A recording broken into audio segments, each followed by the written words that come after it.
Assalamualaikum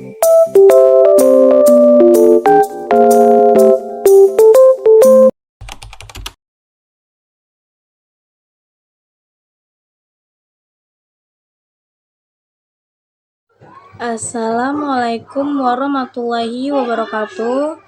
Yang kami hormati Bapak Profesor Dr. Jufrizen SE MSI selaku dosen mata kuliah perilaku organisasi serta teman-teman yang kami sayangi dan yang kami banggakan.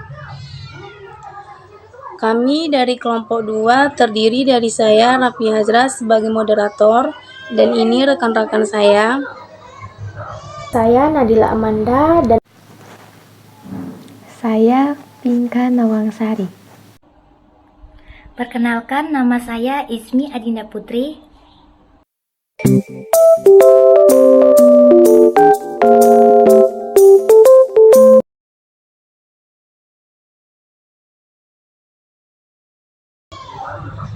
Di sini kami akan mempresentasikan hasil diskusi kami yang berjudul Dasar-dasar perilaku organisasi.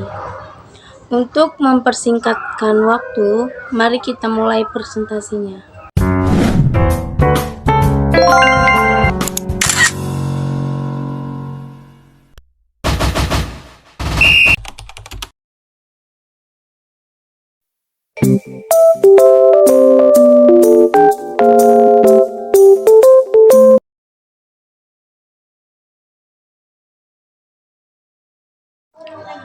Perilaku individu manusia dapat diartikan sebagai suatu sikap atau tindakan serta segala sesuatu yang dilakukan manusia atau individu itu tersendiri, baik dilakukan dalam bekerja maupun di luar pekerjaan, seperti menulis, bertukar pendapat, dan sebagainya. Setiap individu mempunyai karakteristik yang berbeda sehingga setiap manusia mempunyai keunikan tersendiri. Perilaku individu dalam organisasi adalah bentuk interaksi antara karakteristik individu dengan karakteristik organisasi. Setiap individu dalam organisasi semuanya akan berperilaku berbeda satu sama lain, dan perilakunya akan dipengaruhi oleh masing-masing lingkungannya yang memang berbeda.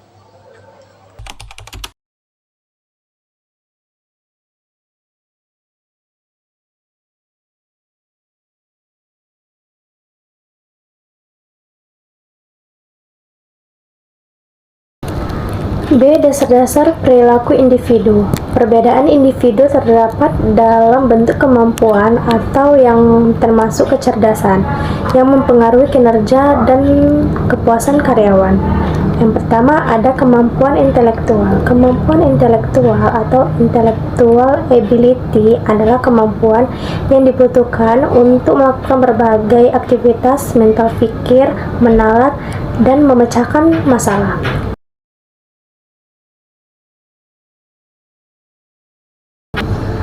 2. Ada kemampuan fisik. Kemampuan fisik atau physical ability adalah kemampuan melakukan tugas-tugas yang menuntut stamina, keterampilan, kekuatan, dan karakteristik serupa.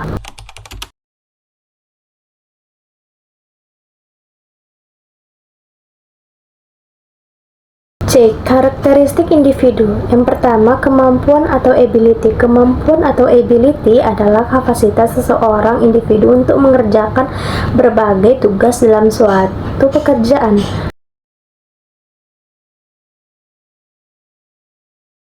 2. Ada nilai. Nilai seseorang didasarkan pada pekerjaan yang memuaskan, dapat diminati, hubungan dengan orang-orang di sekitar, pengembangan intelektual, dan waktu untuk keluarga.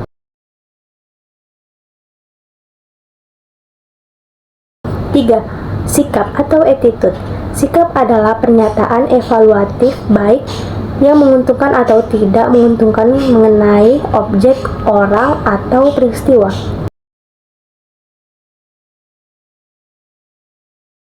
4. Ada minat atau interest. Minat atau interest adalah sikap yang membuat orang senang akan objek suatu situasi atau ide-ide tertentu.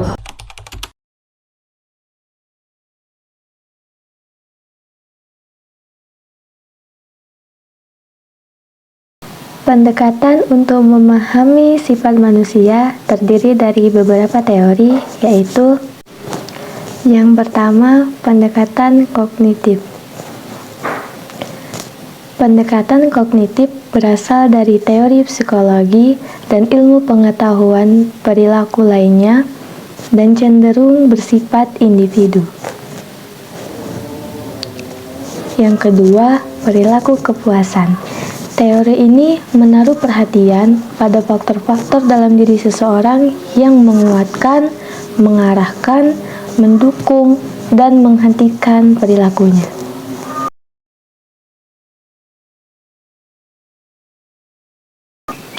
Ketiga, pendekatan penguatan. Pendekatan penguatan merupakan suatu perilaku yang dipengaruhi oleh gerakan refleks yang digerakkan oleh sistem syaraf motorik yang ada di otak kita. Kemudian yang terakhir, pendekatan psikoanalitis. Pendekatan psikoanalitis menunjukkan bahwa perilaku manusia dikuasai oleh kepribadiannya atau personalitasnya. Poin selanjutnya, karakteristik biografi. Yang pertama, usia. Hubungan antara usia dan kinerja menjadi masalah yang lebih penting selama dekade mendatang, karena ada kepercayaan luas bahwa kinerja menurun dengan bertambahnya usia. Kenyataannya, bahwa tenaga kerja mengalami penuaan dan peraturan perundang-undangan tentang pensiun. Yang kedua, gender. Bukti menunjukkan bahwa hanya sedikit yang mengakui perbedaan penting antara pria dan wanita yang mempengaruhi kinerja pekerjaan mereka. Ketiga, status perkawinan. Tidak terdapat hubungan antara status perkawinan dengan produktivitas. Namun, hasil riset menunjukkan bahwa karyawan yang telah menikah mempunyai tingkat pengunduran diri yang tinggi, tingkat keabsenan yang tinggi, dan lainnya. Yang terakhir adalah masa kerja atau masa jabatan. Tidak ada alasan bahwa karyawan yang lebih lama bekerja atau senior akan lebih produktif daripada junior.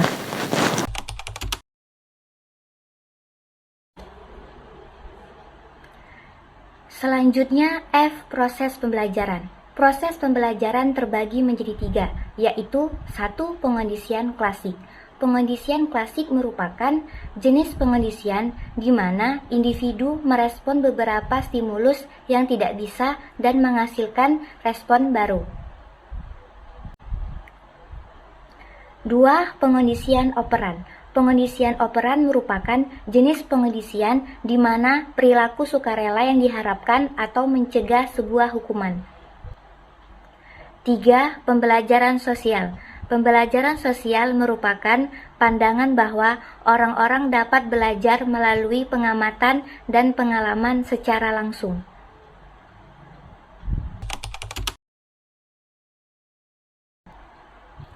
Kesimpulan, setiap individu pun memiliki kemampuan yang berbeda. Kemampuan secara langsung memengaruhi tingkat kinerja dan kepuasan karyawan melalui kesesuaian kemampuan pekerjaan. Dari sisi pembentukan perilaku dan sifat manusia, perilaku individu akan berubah dikarenakan oleh kemampuan yang dimilikinya juga berbeda-beda. Pembelajaran merupakan bukti dari perubahan perilaku individu.